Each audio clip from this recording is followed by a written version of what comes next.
ഇന്നത്തെ Kudumbashree ശാരദയുടെ full എപ്പിസോഡിൻ്റെ review ആണ്. അപ്പോൾ ഇന്നത്തെ എപ്പിസോഡിനകത്ത് വലിയൊരു ഹൈലൈറ്റ് എന്ന് പറയുമ്പോഴത്തേക്കും നമ്മുടെ സത്യാമ്മ പറയുവാണ്, സത്യ ഉള്ള സർവ്വ കള്ളത്തരങ്ങളും കണ്ടുപിടിച്ച് ചെയ്യുന്നവർക്ക് പേര് വെച്ചിരിക്കുന്ന പേര് കണ്ടില്ലേ, സത്യ പോലും, സത്യഭാമ. ഭാമേ, നിന്റെ പേര് സത്യഭാമ എന്നല്ലേ? എന്നെ പോലെയാണോ രാഘവേട്ട അവള്? സർവ്വ കള്ളത്തരങ്ങൾ ഈ പ്രായത്തിലേ പഠിച്ചിട്ടുണ്ട്. വളർന്നു വരുമ്പോൾ അവൾ നമ്പർ 1 എന്താണ്, ഇവിടുത്തെ വലിയൊരു റൗഡി ആയിരിക്കും എന്ന് പറയുമ്പോഴത്തേക്കും നമ്മൾ ക്ഷാമ മനസ്സിലായി. നിങ്ങൾ പിഴയ്ക്കുന്നതും ഈ പറയുന്ന ശപിക്കുന്നതല്ല, നിങ്ങളുടെ സ്വന്തം മോളെ തന്നെയാണ്, കൊച്ചുമോളെയാണ്. നിങ്ങളിത് അറിയുമ്പോൾ നിങ്ങൾ ഖേദിക്കേണ്ട ഒരു സത്യാമേ എന്ന് ശ്യാമ മനസ്സിൽ വിചാരിക്കുന്ന വിഷ്ണുമോന് ഒരു കുടുംബജീവിതം തന്നെ ആവശ്യമാണെന്നുള്ള കാര്യത്തിനെക്കുറിച്ച് നമ്മുടെ ശാലിനിയുടെ അമ്മയായ ശാരദാമ്മ ശാലിനിക്ക് ഉപദേശിച്ചു കൊടുക്കുന്നതും ശാലിനിക്ക് പ്രതീക്ഷിക്കാത്ത രീതിയിൽ വരുന്ന ഒരു ബോംബാണ് സ്കൂളിൽ നിന്ന് പറയുന്നു.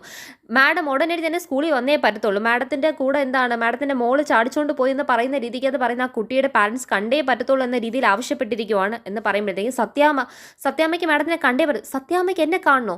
അപ്പം അതിൽ നിന്ന് ഒടിയാൻ ശാലിനിക്ക് ഇനി പറ്റുമോ പറ്റത്തില്ലോ എന്നുള്ള കാര്യങ്ങളൊക്കെ ഇനിയുള്ള എപ്പിസോഡിൻ്റെ റിവ്യൂ എന്ന് പറയുന്നത്. അപ്പോൾ ഇന്നത്തെ എപ്പിസോഡ് ഡീറ്റെയിൽ റിവ്യൂ നോക്കാം. എപ്പിസോഡ് തുടങ്ങും തന്നെ നമ്മുടെ സത്യഭാമ എന്താണ് നമ്മുടെ പപ്പിമോളായിട്ട് വഴക്ക് പറയുന്നത്. അവൾ കാട് കയറാൻ പോയിക്കുന്നത് കണ്ടവളെ നീ കുരങ്ങാണോടി കാട് കയറാൻ കണ്ടവളെ വിളിച്ചോണ്ട് രാത്രിയും പാതിരാത്രിയൊക്കെ?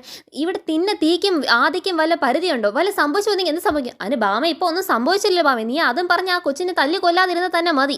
കൊച്ചിനൊന്നും സംഭവിച്ചില്ല, നീ ഇനി വഴക്ക് പറഞ്ഞാൽ തല്ലി കൊല്ലാതിരുന്നാൽ തന്നെ ധാരാളം എന്ന് പറയുമ്പോഴത്തേക്കും കൊച്ചങ്ങ് കരയുവാണ്. അപ്പോഴത്തേക്ക് എന്താണ് നമ്മുടെ വിഷ്ണു ഒന്ന് പിടിക്കുന്നുണ്ട്. ഇനി എല്ലാവരോടും ഞാൻ ഒരു കാര്യം പറഞ്ഞേക്കാം, ഇനി പപ്പിമോളുടെ കാര്യത്തിലേക്ക് ആരും തീരുമാനം കൊണ്ടുവന്നെങ്കിൽ സത്യഭാമ തീരുമാനിക്കുന്നതാണ് ഈ പപ്പിമോളുടെ ജീവിതത്തിൻ്റെ കാര്യങ്ങൾ, അല്ലാതെ ആ തീരുമാനത്തിന് എതിരായിട്ട് ആരെങ്കിലും നിന്ന എന്ന് പറയുമ്പോഴത്തേക്കും നമ്മുടെ ശ്യാമ നമ്മുടെ രോഹിത്തിനെ നോക്കുവാണ്. ഇവരിതെന്തോ തീരുമാനിച്ചാൽ എല്ലാവരും സത്യഭാമയെ നോക്കുവാണ്. കാരണം ഒന്നാമത്തെ കാര്യം വിഷ്ണുവിൻ്റെ ജീവിതത്തിൻ്റെ തീരുമാനം എടുത്തത് ഇതുവരെ ഒന്നും ആയിട്ടില്ല നമുക്കറിയാം. അപ്പം സ്വന്തം വാശിക്ക് വേണ്ടി എല്ലാവരുടെ ജീവിതത്തിൻ്റെ തീരുമാനം സ്വയം എടുത്തുകൊണ്ട് നടക്കുന്ന ഒരു പ്രവൃത്തി പണ്ട് സുസ്മിതയുടെ കാര്യത്തിൽ ചെയ്തിരുന്നെങ്കിൽ ഇത്രയും വരെ ഒന്നും ജീവിത കാര്യങ്ങൾ വഷളാവാതെ പോകാമായിരുന്നു. അതൊന്നും ചെയ്യാതെ ഇത്രയൊക്കെ ചെയ്യാൻ വീണ്ടും എന്താണ് ഒരാളുടെ ജീവിതം കൂടെ നശിപ്പിക്കാനുള്ള പദ്ധതി എടുത്തു കഴിഞ്ഞു. അപ്പോഴത്തേക്കും നമ്മുടെ പപ്പിമോളുടെ കാര്യത്തിനെന്താ പറയുക, നിനക്ക് വല്ല ആവശ്യം ഉണ്ടായിരുന്നോ അടുത്തവളുടെ കൂടെ? നിൻ്റെ ആ നിൻ്റെ തലതെറിച്ചവളുടെ അവളുടെ പേരെന്തോ നിൻ്റെ ഒരു കൂട്ടുകാരിയുടെ ഉടനെ പപ്പിമോൾ മിണ്ടാണ്ടിരിക്കുന്നത്. പേര് പറയടി അവളുടെ? സത്യ പേരിട്ടിരിക്കുന്നുണ്ടല്ലേ, സർവ്വ കള്ളത്തരങ്ങളും കൂട്ടി നിൽക്കുന്നവർക്ക് സത്യാന്ന് പോലും പേര്. പേരിടാൻ കണ്ടവനെ വേണം പറയാൻ അവളുടെ കാര്യം. ഭാമേ, നിന്റെ പേര് സത്യഭാമ എന്നല്ലേ? അപ്പം എനിക്ക് സത്യസന്ധയ്ക്ക് എന്തോ രാഘവട്ട ഇത്ര കുഴപ്പമിരിക്കുന്നത്, ഞാൻ സത്യസന്ധം തന്നെയാണ് ഇത്രയും കാലം വരെ പാലിച്ചിരിക്കുന്നത്, എന്നെ പോലെയാണോ അവൾ എന്ന് പറയുമ്പോഴത്തേക്കും നമ്മുടെ സത്യാമ്മ എടുത്ത് അതിന് നീ ഇത്രയും വളർന്ന് പന്തലിച്ച്, അവൾ ഒരു കുട്ടിയാണ്, ആ കുട്ടി ഇനി വളരാനിരിക്കുന്നേ ഉള്ളൂ. ഇനി എത്ര അമ്മയെ കുട്ടികളായ ഈ പ്രായത്തിനകത്ത് എന്താണ് ഒരുമിച്ച് ഓരോ കുസൃതികൾ ഒപ്പിക്കും, അത് ചിലപ്പോൾ ഇങ്ങനത്തെ ഓരോരോ അപകടങ്ങൾ വന്ന് ചെന്നിരിക്കും. പക്ഷെ അവർക്കൊന്നും സംഭവിച്ചില്ലോ, അത് തന്നെ ദൈവാധീനം. അതിനകത്ത് നമുക്ക് പഠിച്ചിട്ട് കാര്യമല്ല. അവരിങ്ങനെയല്ലേ ഓരോ കാര്യങ്ങൾ പഠിക്കും, തെറ്റും ശരിയും പഠിക്കുന്ന ഇങ്ങനെയല്ലേ? ഇങ്ങനെയാണോടാ തെറ്റും ശരിയൊക്കെ പഠിപ്പിക്കുന്നത്? ഞാനും കുറേ നിന്നെ പോലെ 2 എണ്ണത്തിന് ഞാൻ വളർത്തിയാന്നല്ലോ, എന്നിട്ട് എനിക്ക് ഇങ്ങനത്തെ രീതിക്കകത്ത് ഒരു അനുഭവം ഒന്നും വന്നിട്ടില്ലല്ലോ. ഇത് വളർത്തിയതിൻ്റെ ദോഷമാണ് ഇങ്ങനത്തെ ഇരിക്കുക. നിങ്ങളെല്ലാവരും കൂടെ കൊഞ്ചിച്ച് ലാളിച്ചുള്ള വഷളാക്കിയതാ. അല്ലെങ്കിൽ ഇവൾ കുരങ്ങനെ പോലെ മരം കയറി കാട് കയറാനായിട്ട് കണ്ടവളെ വിളിച്ചുകൊണ്ട് പോകല്ലോ. ഇനി മേലാ നിന്നെ ആ പറയുന്ന സത്യം എന്ന് പറയുന്ന അവളായിട്ട് ഞാൻ കണ്ടു പോകല്ലേ എന്ന് പറഞ്ഞിട്ട് തലതെറിച്ചവൾക്ക് പേരിട്ട് വെച്ചിരുന്നു. അവളെ ഇനി ഇപ്പോഴേ അവളുടെ സ്വഭാവം ഇങ്ങനെയാണെന്നുണ്ടെങ്കിൽ എല്ലാ കള്ളത്തരങ്ങളും കൂട്ടി നിൽക്കുന്നവളാണെങ്കിൽ വളർന്ന് വലുതാകുമ്പോൾ അവളാണെങ്കിൽ ഈ നാട്ടിൽ തന്നെ നമ്പർ 1 റൗഡിയായിട്ട് മാറുമെന്ന് രോഹിത് അന്ന് അവിടെ സ്കൂളിൽ വെച്ച് പറഞ്ഞ അതേ ഡയലോഗ് തന്നെയാണ് ഇവിടെ സത്യാമ്മ പറയുന്നത്. അത് കേട്ടിട്ട് ആമ മനസ്സിൽ വിചാരിക്കുക, സത്യാമ്മ ഒന്നും അറിയാതാണ്, സ്വന്തം മോൻ്റെ കുഞ്ഞ് തന്നെയാണ് സത്യം എന്ന് അറിയാതാണ് ഇത്രയും സത്യത്തെക്കുറിച്ച് മോശമായി പറയുന്നത്. ഇന്ന് നിങ്ങളുടെ വായിന്ന് വീഴുന്ന ഇത്രയും ഒരു വാക്കുകൾക്കൊക്കെ നിങ്ങൾ തന്നെ നാളെ ദുഃഖിക്കേണ്ടി വരും സത്യാമ്മ. നിങ്ങൾ ദൈവത്തിനോട് കരഞ്ഞ് പ്രാർത്ഥിക്കേണ്ടി വരും, ഞാൻ ഇങ്ങനെയൊക്കെ പറഞ്ഞു പോയല്ലോ എന്ന് പറഞ്ഞിട്ട് എന്ന് നമ്മുടെ ശ്യാമ മനസ്സിൽ ആലോചിച്ചുകൊണ്ടിരിക്കുകയാണ്. പക്ഷേ സത്യാമ്മയായിട്ട് വഴക്ക് നിർത്തുന്നില്ല. ഞാനൊരു കാര്യം പറഞ്ഞേക്കാം, ഇനി മേല ഇനി സ്കൂളിൽ പഠിക്കാൻ പോകുന്നില്ല, ഇനി പപ്പി ഇനി സ്കൂളിൽ പഠിക്കുന്നില്ല, പഠിത്തം നിർത്തല്ലേ എന്ന് പറ രോഹിത്തെ എന്ന് പറയുമ്പോഴത്തേക്കും രോഹിത് പറയും, സത്യാമ്മ പഠിത്തം നിർത്തല്ലേന്നോ? അവൾക്ക് പഠിക്കണമെന്നായിരുന്നെങ്കിൽ അവളെ ഈ സമയം നമ്മൾ സ്കൂളിൽ കണ്ടേനെ, നമ്മൾ അവളെ സ്കൂളിൽ നിന്ന് പിടിച്ചോണ്ടത് കണ്ട കുരങ്ങളെ പോലെ കാട് കയറിയിട്ട് ആ കുരങ്ങളുടെ കൂട്ടത്തിൽ പോകുന്ന പോലെ അല്ലേ അവളെ പിടിച്ചോണ്ട് വരേണ്ട വന്നത്. അങ്ങനെ പോകുന്നവൾക്ക് പഠിത്തം ആവശ്യമാണെങ്കിൽ അവൾ കാട് കയറാൻ പോകത്തില്ല എന്ന്. അവൾക്ക് ഇനി പഠിത്തത്തിൻ്റെ ആവശ്യമില്ല, ഇതെൻ്റെ തീരുമാനം, അവൾ ഇനി പഠിക്കാൻ പോകേണ്ട ആവശ്യമില്ല. സത്യാമ്മ പഠിത്തം നിർത്തല്ലേ, സത്യാമ്മ പഠിത്തം നിർത്തല്ലേ എന്ന് പറഞ്ഞാൽ നമ്മുടെ പപ്പിമോൾ കാര്യമാണ്. അച്ഛമ്മ പഠിത്തം നിർത്തല്ലേ എന്ന് പറയുമ്പോഴത്തേക്കും അച്ഛമ്മയല്ല, നീ എന്നെ ഒന്നും മിണ്ടിപ്പോകില്ല, നിനക്ക് ഇത്രയും വളം വെച്ചതല്ല, നീ പഠിക്കാൻ പോകണ്ട, നിനക്ക് പഠിക്കാനുള്ള ആ ഒരു താല്പര്യമുള്ള ഒന്നും ഇല്ലയെന്ന് എനിക്ക് മനസ്സിലായി കഴിഞ്ഞ്, നീ മിണ്ടിപ്പോകല്ല എന്ന് പറയുമ്പോഴത്തേക്കും വിഷ്ണു പറയും, അമ്മേ ഇതെന്തോ ഈ തീരുമാനമൊക്കെ പറഞ്ഞുകൊണ്ടിരിക്കുന്നത്, ഭാവി നീ എന്തോ ഈ പറയുന്നത് എന്ന് എല്ലാവരും മാറി സത്യാമ്മയുടെ ചോദിക്കുന്നുണ്ട്. ശ്യാമേ, നിന്നോടാ എനിക്ക് പറയുള്ളൂ, മേലെ ഇവളുടെ കയ്യിലേക്ക് ഫോൺ കൊടുത്തോളൂ, ഇവിടെ ഈ വീട്ടിലുള്ളവരായിട്ടൊക്കെ സഹരിച്ചങ്ങ് മുന്നോട്ടേക്ക് വളർന്നാൽ മതി, അതിൻ്റെ അപ്പുറത്തോട്ടേക്കൊന്നും വളരേണ്ട ആവശ്യമില്ല എന്ന് പറയുമ്പോഴത്തേക്ക് ശ്യാമയുടെ മുഖം വാടുവാണ്. രോഹിത്തെ, നിന്റെ ഭാര്യയ്ക്ക് ഞാൻ പറഞ്ഞങ്ങ് തീരെ പിടിച്ചില്ല എന്ന് തോന്നുന്നു, ഞാൻ പറയുന്നതിൻ്റെ അപ്പുറത്തോട്ടേക്ക് ഈ വീട്ടിൽ ആരും ചരിച്ചു പോകില്ല, അമ്മ ഇതെന്തോ ഈ പറയുന്നത് എന്ന് പറയുമ്പോഴത്തേക്കും നമ്മുടെ വിഷ്ണു പറയുന്നുണ്ട്, നീ മിണ്ടി പോലെടാ, കൈമാറ്റടാ, അവളെ ഉപദേശിക്കാൻ വേണ്ടി വന്നിരിക്കും. നീ ഇനി നാളെ തൊട്ട് ഒരുങ്ങി കെട്ടി സ്കൂളിൽ നിന്ന് വന്നിട്ട് ഇവിടുന്ന് ഇറങ്ങി വന്നിട്ട് മുട്ടുകാരി ഞാൻ തട്ടി ഓടിക്കും എന്ന് എന്താണ് പപ്പി മോളെ വഴക്ക് പറയാം. ഉടനെ പപ്പി മോളെ അമ്മയുടെ തോന്നിട്ട് അമ്മ ഇനി എന്നെ സ്കൂളിൽ വിടത്തില്ലേ അമ്മയെന്ന് പറഞ്ഞിട്ട് ശ്യാമയുടെ തോന്നുമ്പോഴത്തേക്കും മോളിങ്ങി വാ അമ്മ പറയാമെന്ന് പറഞ്ഞിട്ട് എന്താണ് ശ്യാമയ്ക്ക് ഒന്നും പറയാൻ പറ്റില്ല. കാരണം സത്യാമ്മയുടെ തീരുമാനം എടുത്ത് സ്വന്തം ചേച്ചിയെ പോലും കാണാൻ സത്യാമ്മയുടെ പെർമിഷൻ ഇല്ലാത്തതുകൊണ്ട് ഒളിച്ച് പാത്ത് പോകേണ്ട വരുന്നതാണ്. ശ്യാമ എന്ത് പറയാനാണ്? ശ്യാമ മെല്ലെ കുട്ടിയും കൊണ്ട് എന്താണ് അങ്ങ് മാറുവാണ്.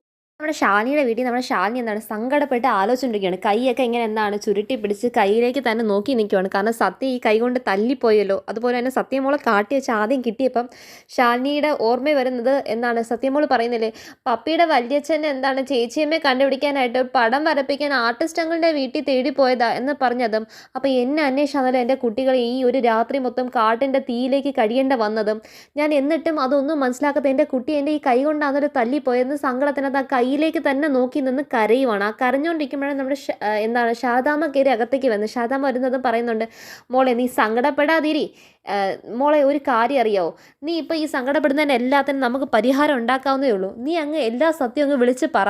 നമ്മളിപ്പോൾ ഈ അനുഭവിക്കുന്നതൊക്കെ ഒരു കള്ളം മറയ്ക്കാൻ ശ്രമിച്ചിട്ടല്ല ഒരു സത്യത്തിനെ മറച്ച് പിടിക്കുന്നതിൻ്റെ പ്രത്യാഘാതമാണ് നമ്മൾ ഈ അനുഭവിച്ചുകൊണ്ടിരിക്കുന്നതൊക്കെ. എത്ര നാളത്തേക്കാണ് ഇത്രയൊക്കെ അനുഭവിച്ചില്ലേ മക്കളെ ഇത് പോരെ അമ്മ പറയുന്നത് നീ ഒന്ന് മനസ്സിലാക്ക്. അമ്മേ ഞാൻ ചെയ്ത തെറ്റായിപ്പോയോ എന്ന് പറഞ്ഞിട്ട് ശാലിനി എന്താണ് അങ്ങനെ എന്താണ് അമ്മയെ കെട്ടിപ്പിടിച്ച് കരയുമ്പോഴത്തേക്കും ശാരദ പറയുന്നത് അതെങ്ങനെയാടാ നീ ചെയ്ത് തെറ്റെന്ന് പറയാൻ തെറ്റെന്ന് ആയിപ്പോയെന്ന് ചോദിക്കണമെങ്കിൽ ആ കാര്യം പിന്നെ തിരുത്താൻ പറ്റാത്തതെങ്കിൽ തെറ്റെന്ന് നമുക്ക് പറയാൻ പറ്റുള്ളൂ. ഇപ്പോഴും നിൻ്റെ മുന്നിൽ തിരുത്താൻ അവസരമുണ്ട് ശാലിനി. അപ്പം അത് ഇനം തെറ്റിലേക്കായി പോയിട്ടില്ല. ഇപ്പോഴും നമുക്ക് അത് തിരുത്താവുന്നേ ഉള്ളൂ. നീ ആ ഒരു സത്യാമ്മയുടെ മുന്നിൽ പോയി പറ വിഷ്ണുവിൽ നിനക്ക് ജനിച്ച കുട്ടിയാണ് സത്യം എന്ന് പറഞ്ഞിട്ട് നീ കുഞ്ഞിനെയും കൊണ്ട് പോ എന്ന് പറയുമ്പോഴത്തേക്കും അതോടെ തീരാവുന്നതേ ഉള്ളൂ.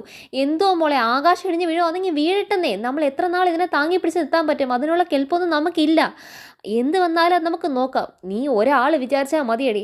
വിഷ്ണുവിന് അവൻ്റെ കുടുംബജീവിതം തിരിച്ചു വേണ്ടേ? ഇപ്പോൾ ഉള്ളതൊക്കെ അതുപോലെ നിലനിൽക്കട്ടെ.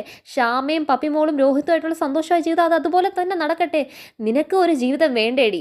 അമ്മ അത് ആഗ്രഹിക്കുന്നുണ്ടടി. നിനക്കൊരു ജീവിതം വേണ്ടേ? വിഷ്ണു മോനൊരു ജീവിതം വേണ്ടേ? സത്യമൊക്കെ അവളുടെ അച്ഛന് വേണ്ടേടി ഇന്ന് എല്ലാ കാര്യങ്ങളും പറയുമ്പോഴത്തേക്ക് അമ്മ എന്ന് പറഞ്ഞിട്ട് കരയുവാണ്. മോൾ ഒരു കാര്യം ചെയ്യും നാളെ സത്യാമ്മയെ കാണാനായിട്ട് ശ്രമിക്കുക. എന്നിട്ട് സത്യാമ്മയുടെ ഈ സത്യങ്ങളെല്ലാം വിളിച്ച് പറ. അതിനുശേഷം വന്ന് എന്ത് പ്രത്യാഘാതം നമുക്ക് നോക്കാം. നമ്മൾ ഇത്രയും വരെയൊക്കെ നമ്മളൊരു സത്യം മറച്ചു വെച്ചതിൻ്റെ പേര് നമ്മൾ ഇത്രയും അനുഭവിച്ചില്ലേടി. ഇനി പോയി കഴിഞ്ഞാൽ എന്തൊക്കെ ആപത്തുകൾ വന്ന് ചേരും നമുക്ക് എങ്ങനെ അറിയാൻ പറ്റും? നമുക്ക് ഇതിൻ്റെ അപ്പത്തോടെ ഈ പിടിച്ചിരുത്താൻ പറ്റത്തില്ല ശാലിനി. നമ്മുടെ പരമാവധി നമ്മൾ നോക്കിക്കഴിഞ്ഞു. നമുക്ക് ഈ കളി ഇതോടെ അവസാനിപ്പിക്കാം മോളെ എന്ന് പറയുന്നുണ്ട്. എന്ന് മോൾ ഒരു കാര്യം ചെയ്യും ഇപ്പം സമാധാനമായിട്ട് കരച്ചിലൊക്കെ മാറ്റിയിട്ട് സമാധാനമായിട്ട് ഇന്ന് ആലോചിക്കും.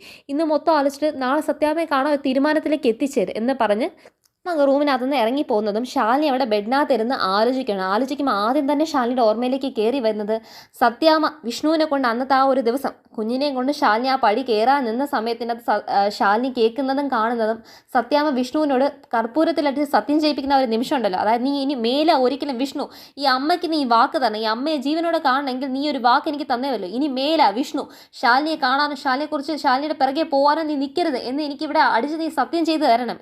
ഈ സത്യം നീ ലംഘിച്ച ആ നിമിഷം എന്താണ് സത്യാമ്മ ഇല്ലാതാകും എന്ന് പറഞ്ഞ സത്യത്തിനെയും അത് ആലോചിക്കുമ്പോൾ ശാലിനിയുടെ കണ്ണീര് അങ്ങ് ഭയങ്കരമായിട്ടും ഒഴുകി വരികയാണ്. അടുത്ത പിന്നെ ശാലിനി വീണ്ടും ആലോചിക്കുന്നത് അതിനേക്കാളും എന്താണ് സങ്കടം എന്ന കാര്യം വിഷ്ണു വന്ന് എന്താണ് ശാലിനിയുടെ പിറകെ കാറിൻ്റെ പിറകെ ശാലിനി എന്ന് വന്നിട്ട് ഓടി വന്ന ഒരു വരക്കമുണ്ടല്ലോ. എന്നിട്ട് മുട്ടുകുത്തി വിഷ്ണു അവിടെ ഇരിക്കുന്ന ആ ഉരിപ്പും അതിന് ശാലിനി നോക്കുന്നത് ശാലിനിയുടെ ആ നിസ്സഹായാവസ്ഥ അതും പിന്നെ അതിന് ശേഷവും വിടാതെ ഞാൻ എത്രയൊക്കെ എന്താണ് ഒഴിഞ്ഞു മാറാൻ ശ്രമിച്ചിട്ടും ഞാനാന്ന് കണ്ടിട്ടും ഞാൻ വിഷ്ണുവിൻ്റെ കണ്ണുകളെ തന്നെ കബളിപ്പിക്കാൻ നോക്കിയിട്ട് വിഷ്ണുവേട്ടൻ എന്നെ തേടി കളക്ടറേറ്റിൽ വന്നപ്പോൾ എനിക്ക് പകരം എന്താണ് എൻ്റെ സുഹൃത്തിനെ പിടിച്ച് അവിടെ ഇരുത്തിയതും അപ്പോഴത്തേക്ക് എന്താണ് ആ ഒരു കാര്യങ്ങളെല്ലാം എന്താണ് ആലോചിച്ചുകൊണ്ടിരിക്കുവാണ്. അപ്പം അന്നേരം പറയുന്നുണ്ടല്ലോ നിനക്ക് ഇനും ഒന്നും നഷ്ടപ്പെട്ടിട്ടില്ല. നിൻ്റെ മുന്നിൽ എന്താണ് വിഷ്ണു നിനക്കായി ഇപ്പോഴും കാത്തിരിക്കുമ്പോൾ നീ ഇതിന് വിജയിക്കാവുന്നേ ഉള്ളൂ ശാലിനി എന്ന് സുഹൃത്തായ വ്യക്തി ഉപദേശിച്ചു കൊടുത്തതും എല്ലാം ആലോചിക്കുകയാണ്. കളക്ടറേറ്റിൽ വന്നത് പിന്നെ എന്താണ് ശാലിനി എന്താണ് അവിടെ പോയി നിന്നപ്പം തലയിൽ എന്താണ് മറവ് ഇട്ടിട്ട് വിഷ്ണുവിനെ കാണാതിരിക്കാനായി പരിശ്രമിച്ചത് ഓരോ കാര്യങ്ങളായി എണ്ണി ആലോചിച്ച് ശാലിനി സങ്കടപ്പെട്ട് കണ്ണീരൊഴുക്കൊണ്ടിരിക്കുമ്പോൾ പിന്നെ കാണിക്കുന്നത് പിറ്റേന്ന് എന്താണ് സത്യാമ്മയുടെ വീടാണ്. സത്യാമ്മ നേരെ എന്താണ് പപ്പിമോള് സ്കൂളിലേക്ക് പോകാൻ ഒരുങ്ങി തന്നെ ഇറങ്ങി. എന്തൊക്കെ പറഞ്ഞാലും ഇവള് സ്കൂളിലേക്ക് പോകാൻ ഇറങ്ങിയോ ഞാൻ എത്ര പറഞ്ഞിട്ടും എന്ന് പറഞ്ഞിട്ട് ഒരു കാര്യം നമുക്ക് തീരുമാനിക്കാം. ഇവള് പോകുന്നതിന് മുമ്പ് ഇന്ന് ഞാൻ സ്കൂളിൽ വരുന്നുണ്ട്. അതിന് മുന്നേ ഒറ്റൊരു കാര്യം ഇനി തൊട്ട് ഇവളുടെ പഠിത്തം മുന്നോട്ടേക്ക് പോകണോ വേണ്ടോ എന്നൊരു പ്രധാന തീരുമാനം എനിക്ക് എടുക്കണമെങ്കിൽ അവരുടെ സ്കൂളുകാരോട് സംസാരിച്ചേ പറ്റത്തുള്ളൂ എന്ന് പറഞ്ഞിട്ട് സ്കൂളിലേക്ക് വിളിക്കണം. എല്ലാം നെട്ടിരിക്കണം. ഇനി സത്യാമ്മ എന്താ ചെയ്യാൻ പോകുന്നത്? സത്യാമ്മ സ്കൂളിൽ പോകാൻ പോകുന്നുണ്ട് എന്നൊക്കെ പറയുന്നുണ്ട്. അപ്പോൾ എന്തോ വലിയ പുകിലാണ് ഒപ്പിക്കാൻ പോകുന്നത് മനസ്സിലാക്കി നിൽക്കുമ്പോഴത്തേക്കും സത്യാമ്മ ഫോൺ എടുത്തിട്ട് പ്രിൻസിപ്പലിനെ വിളിക്കുകയാണ്. ഞാൻ സത്യാമ്മയാണ്. എനിക്കൊരു കാര്യം പറയാനുണ്ട്. ഒന്നി നിങ്ങളൊരു കാര്യം ചെയ്യണം, പപ്പയും മോളുടെ ടി സി അവിടെ എഴുതി വെക്കണം. അല്ലാത്ത പക്ഷം ആ സത്യം എന്ന് പറഞ്ഞ കുട്ടിയുണ്ടല്ലോ, ആ സത്യം എന്ന് പറഞ്ഞ കുട്ടിയുടെ അമ്മയെ എനിക്ക് കണ്ടേ പറ്റത്തുള്ളൂ. ഇന്നത്തെ ദിവസം, ഇന്ന് ഞാൻ ഇവിടെ എത്തുന്നതിന് മുമ്പ് എനിക്ക് ആ കുട്ടിയുടെ അമ്മയെ കാണണം. സത്യാഭാമ ഇന്ന് അവിടെ വരുന്നുണ്ട്. ആ സ്കൂളിൽ വരുമ്പോഴത്തേക്കും ഈ 2 കാര്യത്തിൽ ഒന്നും നടന്നില്ലെങ്കിൽ പപ്പിയുടെ സ്കൂളിൻ്റെ ടി സി എനിക്ക് തന്നിടണം. പിന്നെ പപ്പിയുടെ സ്കൂളിലെ ടി സി തരുമ്പം നാട്ടിലെല്ലാവരും ചോദിക്കും, സ്കൂളിൽ നിന്ന് എന്തുകൊണ്ടാണ് സത്യഭാമയുടെ കൊച്ചുമോൾ സ്കൂളിൽ നിന്ന് ടി സി മേടിച്ച് പോയതാവാം, അത് സ്കൂളിൽ തന്നെയാണ് കേടെന്നുള്ള കാര്യം നിങ്ങൾ മറക്കണ്ട. സത്യഭാമയുടെ കൊച്ചുമോളെ സ്കൂളിൽ നിന്ന് ഒരു ദിവസം സ്കൂളിൽ പറഞ്ഞു വിട്ട കൊച്ചിനെ ചാടിച്ചുകൊണ്ട് പോകാൻ മറ്റൊരു കുട്ടിക്ക് പറ്റിയെന്നും അതുകൊണ്ട് ഒരു രാത്രി മൊത്തം ഞങ്ങളൊക്കെ കാട് കയറി തെരഞ്ഞു നടക്കേണ്ട വന്നെന്നൊക്കെ നാട്ടുകാർ പറഞ്ഞു കഴിഞ്ഞാൽ പിന്നെ സ്കൂൾ അവിടെ നിലനിൽപ്പ് കാണുമോ എന്നുള്ളതൊക്കെ നിങ്ങൾ ആലോചിക്കേണ്ട ഒരു കാര്യം തന്നെയാണ്. സ്കൂളുകാരുടെ അടുത്ത് പറയുമ്പോൾ സ്കൂളുകാർക്ക് ഭയങ്കര ടെൻഷനാണ്. പ്രിൻസിപ്പൽ മാഡം പറയും, എന്തോ ചെയ്യാനാ അത് മാഡം, എന്ത് ചെയ്യാനാ എന്ന് നോക്കട്ടെ, ഞാൻ സത്യയുടെ പാരൻസിനെ വിളിച്ച് പറയാൻ നോക്കാമെന്ന് പറയുമ്പോഴത്തേക്കും അവരങ്ങ് രമ്യത പറഞ്ഞങ്ങ് വെക്കുകയാണ്. ഞാനിപ്പോൾ അവിടെ എത്തുന്നതിന് മുമ്പ് ഈ ഒരു കാര്യങ്ങളൊക്കെ നടന്നിരിക്കണം, രണ്ടിലൊരു കാര്യം നടത്താൻ പറ്റുമെങ്കിൽ മാത്രമേ നിൽക്കാവുള്ളൂ എന്ന് പറഞ്ഞിട്ട് സത്യാമ്മ ഫോൺ അങ്ങ് കട്ട് ചെയ്യുവാണ്. ഇന്ന് നീ അവിടെ നിൽക്കേ, നീ സ്കൂളിൽ പോകുന്നുണ്ടെങ്കിൽ നിൻ്റെ കൂടെ ഞാനും വരുന്നുണ്ട്, എനിക്ക് സത്യയുടെ അമ്മയൊന്ന് കാണുമെന്ന് പറയുമ്പോഴത്തേക്കും പപ്പി മോളങ്ങ് നെട്ടുവോ, അയ്യോ ഇനി സത്യാമ്മ വീണ്ടും പ്രശ്നത്തിനൊക്കെ പോകല്ലോ എന്നൊക്കെ വിചാരിച്ചിരിക്കുമ്പോഴത്തേക്കും ശാലിനി അവിടെ വീട്ടിൽ രാവിലെ വയ്ക്കുമ്പോൾ ശാലിനിക്ക് കോൾ വരുവാണ്. മാഡം, ഞാൻ സത്യയുടെ സ്കൂളിലെ പ്രിൻസിപ്പളാണ്. പറഞ്ഞോ മാഡം, എന്താണ് കാര്യം? മാഡം ഒന്ന് ഇവിടെ സ്കൂൾ വരെ വന്നേ പറ്റത്തുള്ളൂ. സ്കൂൾ വരെയോ? എന്തിനാണ് എന്ന് ചോദിക്കുമ്പോഴത്തേക്കും സത്യാമ്മയ്ക്ക് മാഡത്തിനെ കണ്ടേ പറ്റത്തുള്ളൂ എന്ന് പറഞ്ഞിട്ടുണ്ട്. സത്യാമ്മയ്ക്ക് എന്നെ കാണണമെന്നോ? സത്യാമ്മയ്ക്ക് എന്നെ എന്തിനാണ് കാണുന്നത്?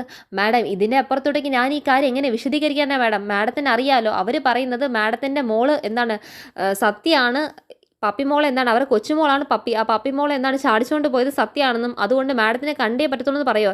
ഇതിൻ്റെ അപ്പുറത്തോട്ടേക്ക് മാഡത്തിനോട് ഞാൻ എങ്ങനെ ഈ കാര്യം എനിക്ക് വിശദീകരിക്കേണ്ടതെന്ന് എനിക്ക് അറിയത്തില്ല. മാഡത്തിന് തന്നെ എല്ലാ കാര്യത്തിൻ്റെയും അവസ്ഥകൾ അറിയാലോ. അവരിപ്പം സ്കൂളിൽ നിന്ന് ടി സി മേടിക്കും, അല്ലെങ്കിൽ സ്കൂളിനെതിരെ നാണക്കേട് ഉണ്ടാക്കും എന്നൊക്കെയാണ് പറഞ്ഞുകൊണ്ടിരിക്കുന്നത്. എനിക്ക് എന്ത് ചെയ്യണമെന്ന് അറിയത്തില്ല. മാഡം ഇവിടെ വന്നേ പറ്റത്തുള്ളൂ, എന്ത് കാരണമാണെങ്കിലും പറയുമ്പോഴത്തേക്കും സ്കൂളിൻ്റെ പ്രിൻസിപ്പൽ പറഞ്ഞ കേട്ടിട്ട് ശാലിനിക്ക് എന്ത് തീരുമാനം എടുക്കണമെന്ന് അറിയാതെ ശാലിനി നിൽക്കുവാണ്. സ്കൂളിൻ്റെ പ്രിൻസിപ്പൽ പറയുമ്പോഴത്തേക്കും ശാലിനിക്ക് ഒന്നും പറയാനില്ല. കാരണം മാഡം, ഇത് ഞങ്ങൾ പറയുന്നതല്ല, അവർ പറയുന്നതാണ് സത്യമോൾ ചാടിച്ചുകൊണ്ട് പോയെന്ന്. നമുക്കതിനെ തിരുത്തി പറയാനുള്ള വാദങ്ങളൊന്നും നമ്മുടെ കയ്യിലില്ല, അല്ലെങ്കിൽ ഞാൻ എന്തെങ്കിലും പറഞ്ഞേനെന്ന്. മാഡം, എൻ്റെ അവസ്ഥയും കൂടെ ഒന്ന് മനസ്സിലാക്കണമെന്ന് പ്രിൻസിപ്പലിന് ശാലിനിയും പിണക്കാൻ പറ്റില്ല, കാരണം ഡിസ്ട്രിക്ട് കളക്ടറാണ്.